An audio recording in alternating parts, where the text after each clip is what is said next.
muito bem-vindo aqui ao canal Mestre dos Derivativos e você também pode nos seguir no Instagram e também no Telegram. Bom, vamos lá.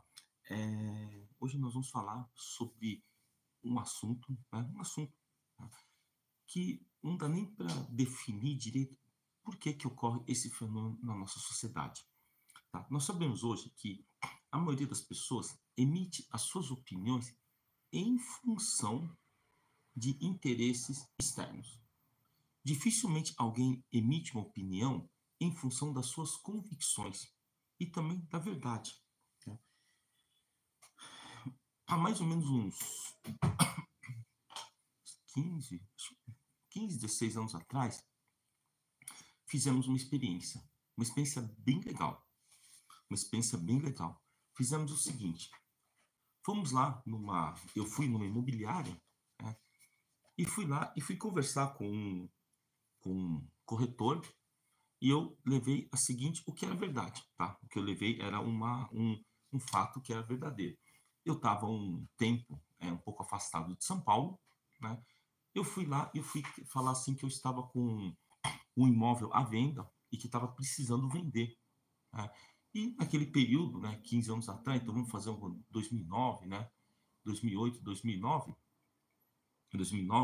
eu falei que eu queria vender um imóvel. Né?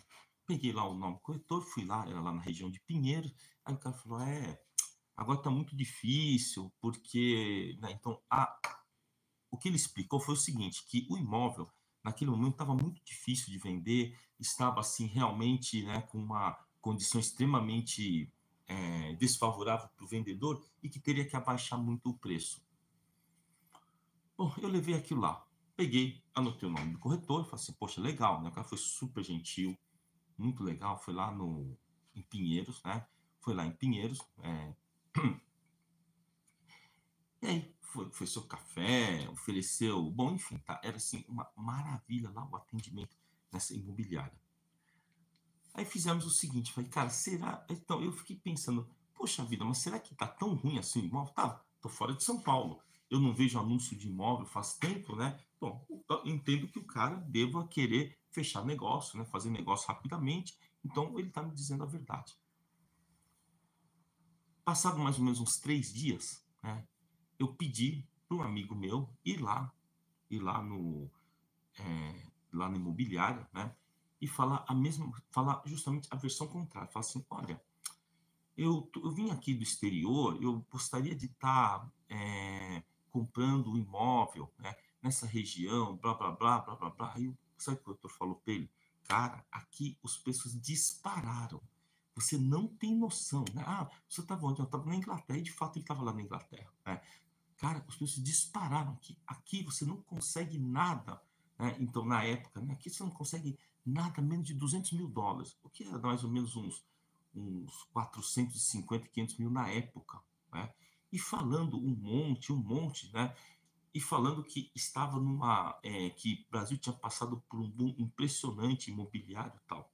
Então, veja, a mesma pessoa, com uma diferença de 3 dias, uma versão dele para um cliente é que o mercado estava acabado e que você teria que vender muito barato, senão você não ia conseguir liquidez. E quando chega uma outra pessoa disposta a comprar, o que ele fala? Que aquele negócio estava bombando, que ele tinha que pegar qualquer coisa, qualquer preço, porque o negócio continuava subindo. Então veja, foram 3 dias. Vocês acham que realmente em 3 dias o mercado imobiliário mudou da água para o vinho?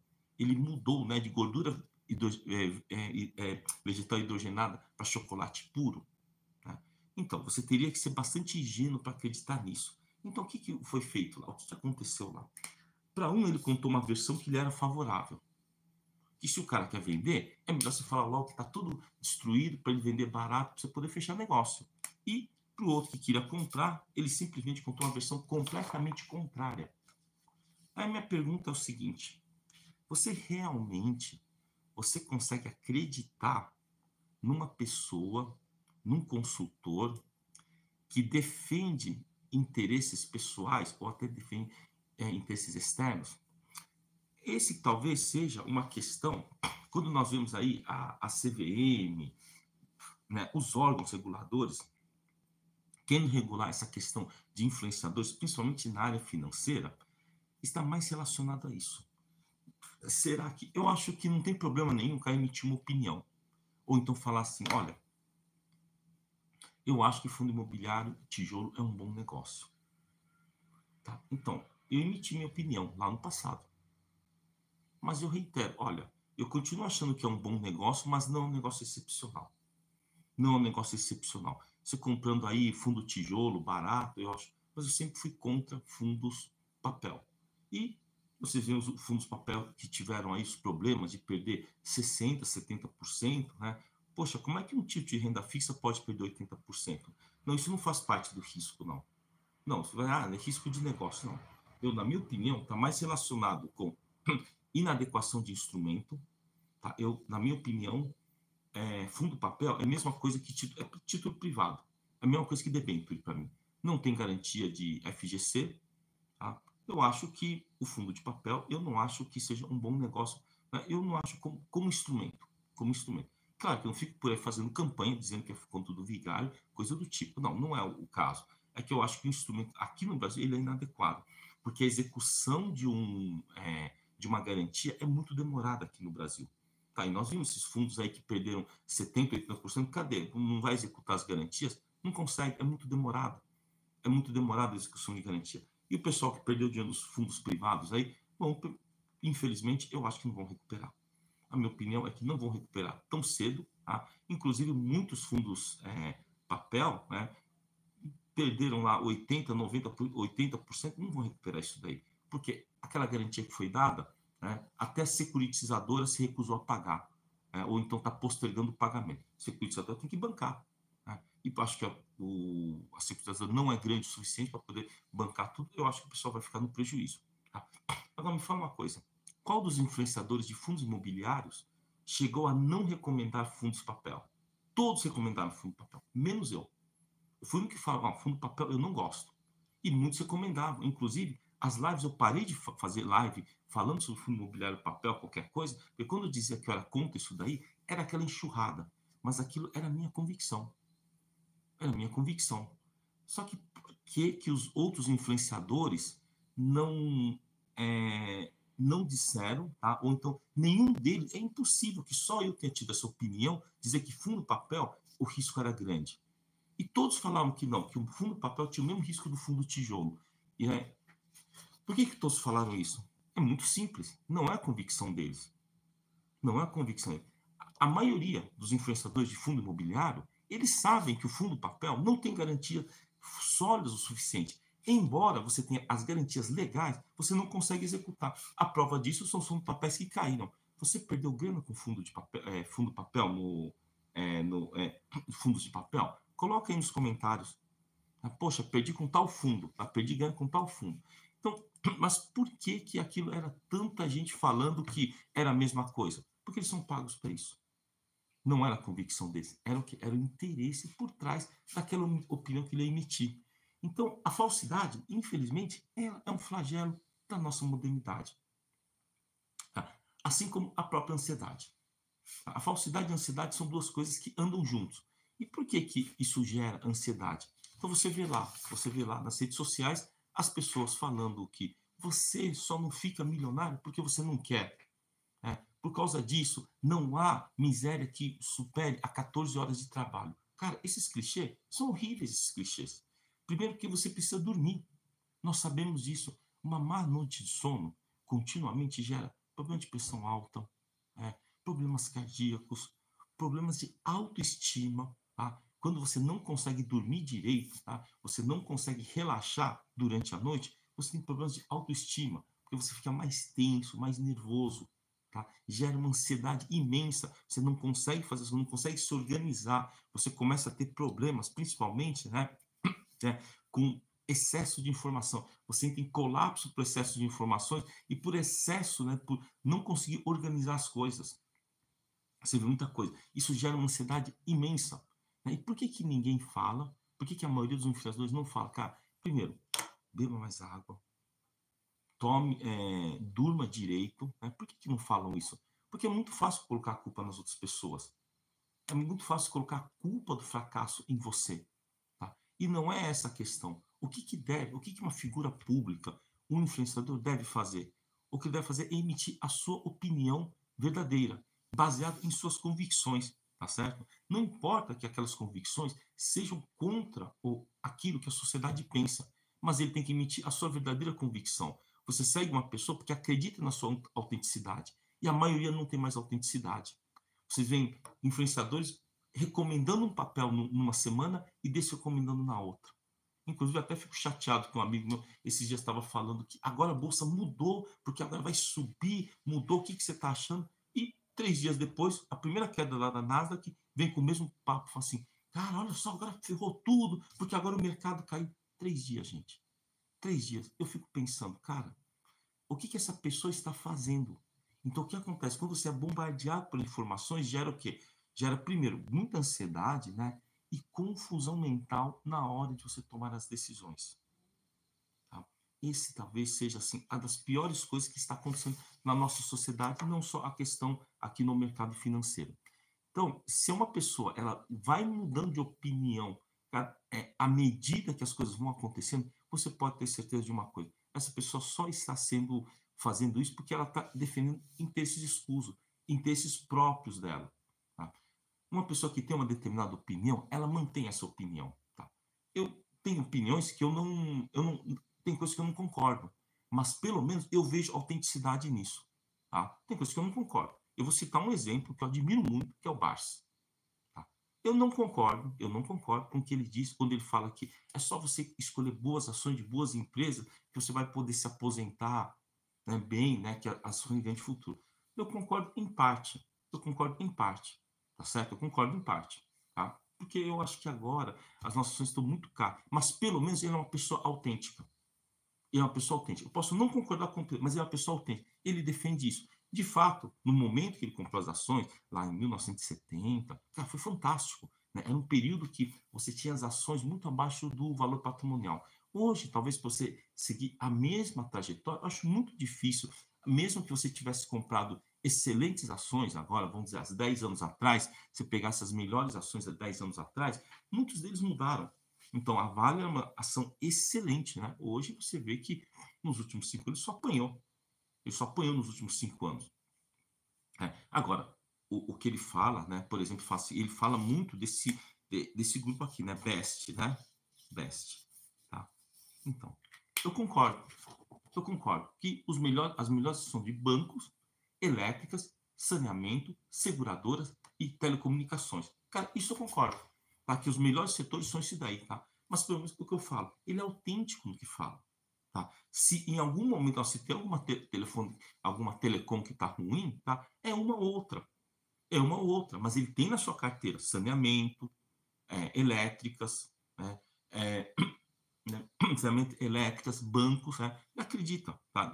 Nisso daí, nessa tese dele. Então, é uma tese autêntica. Dá para você assistir um vídeo dele e falar, poxa vida, realmente o que ele está dizendo faz sentido, tá? Tem opiniões que ele emite que eu não concordo, mas pelo menos ele, como eu falo, ele é autêntico. Ele é autêntico, ele fala a verdade, fala a sua convicção. Agora, o que você vê por aí não é isso.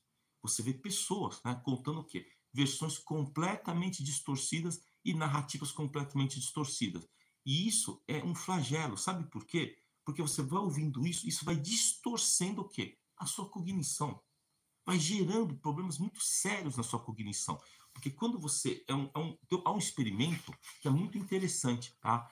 Tem um evento que é muito interessante, tá?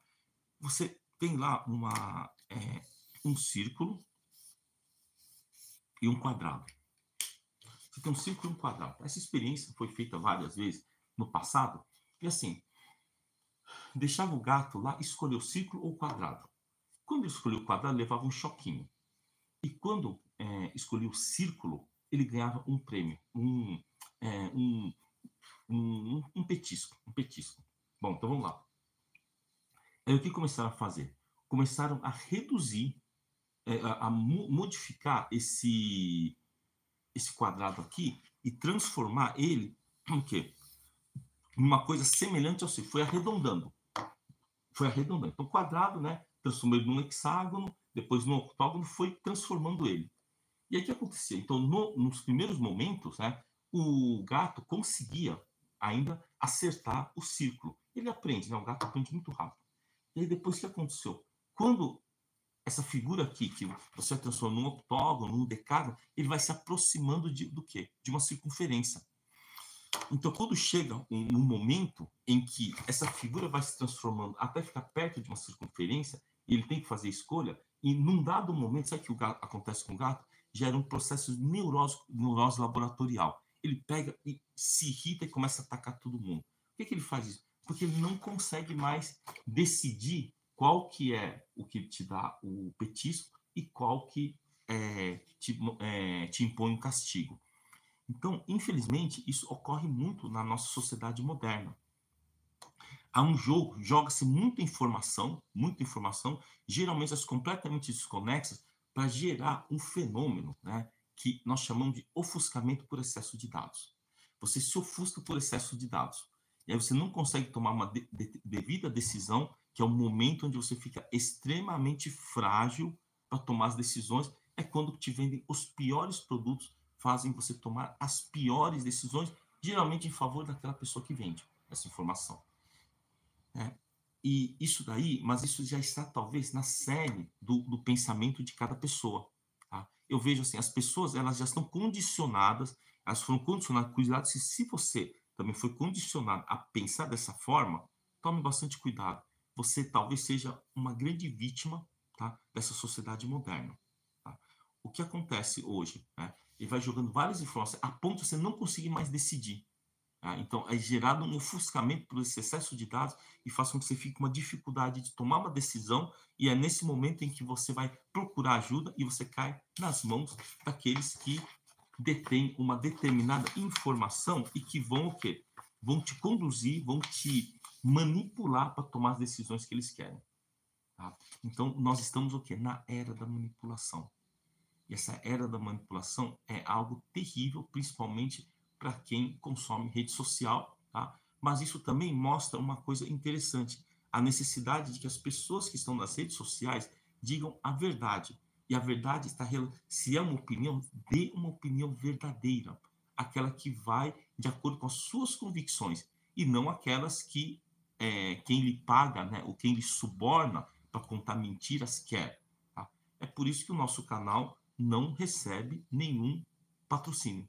Não recebe nenhum patrocínio justamente por isso. Porque junto com o patrocínio, o que eles querem? Querem que nós façamos matérias, vídeos, né, principalmente promovendo, né, um determinado segmento para que eles possam se beneficiar vendendo produtos, se os produtos fossem bons. Tá? Então, eu acho que seria legal se tivesse talvez uma empresa que vendesse chocolate orgânico, ou então, pode ser chocolate, pode ser doce, pode ser vinho, né?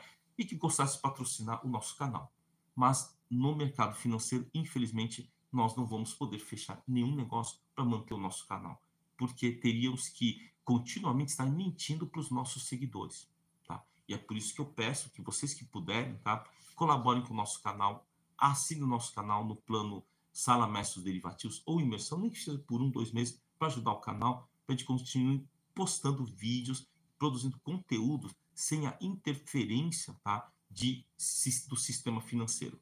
Tá? Porque o sistema financeiro vai estar sempre pagando, né, para que as pessoas digam determinadas coisas. E aquela frase lá, o CDI não vence o CDI vence o Ibovespa no longo prazo. Isso daí as pessoas não falam. Tá? E quando a gente fala isso, vai ter um monte de gente emocionada, querendo falar, você levou em conta os dividendos, né? Olha, se você está já milionário comprando ações no longo prazo, por favor, coloca as ações que você ganhou grana comprando, aquelas que superou o CDI, tá bom? É isso, gente, tá? Um abraço aí para todos, tá? Deixa eu só mandar um abraço aqui para o professor Luiz Maurício da Silva, que está aqui nos acompanhando aqui no Instagram, tá? E quem gosta de estudar mais a fundo, tem um livro do professor Luiz Maurício da Silva, Mercado de Opções. Quem quiser esse livro, tá? Um livro, uma enciclopédia, assim, é talvez o compêndio mais importante que tem em derivativos, acho que desde a criação da humanidade, tá? Então, quem quiser o livro, é só procurar lá, professor Luiz Maurício da Silva, lá no Instagram, tá? Ou então vocês podem procurar no próprio YouTube, tá? Acho que ele deve ter um canal no YouTube e entre em contato com ele. Valeu, gente. Um abraço aí para todos, né? Pode estudar e vencer o mercado.